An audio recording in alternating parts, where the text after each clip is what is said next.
Ah, ito si cowboy ah. Ah, diyan dito ka. May problema ako eh. Yan ko sana. Yung motor ko ba? Motor? Isasangla ko sana sa'yo. Ganda ng motor, isasangla mo sa akin. Kaya nga pumunta ako rito eh. Kasi nga wala nga ako eh. Mali nga yung napuntahan mo. Aalis nga ako eh. Kasi magsasangla ako. Ay, gano'n ba? Pitpit mo sana eh. Gusto ko matanong kung ano yan. Ay, saan ka paalis ka? Madali ka naman. Gusto ko nung wala akong kapira-pera eh. Ano ba yan? Ano ba yung isasangla mo? Isasangla ko yung marriage contract namin.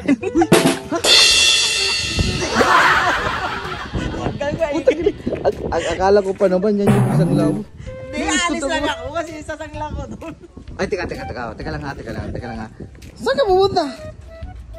Kung ayaw mo tong ano, hindi ko masangla sa'yo, kunin ko rin yung marriage contract ko.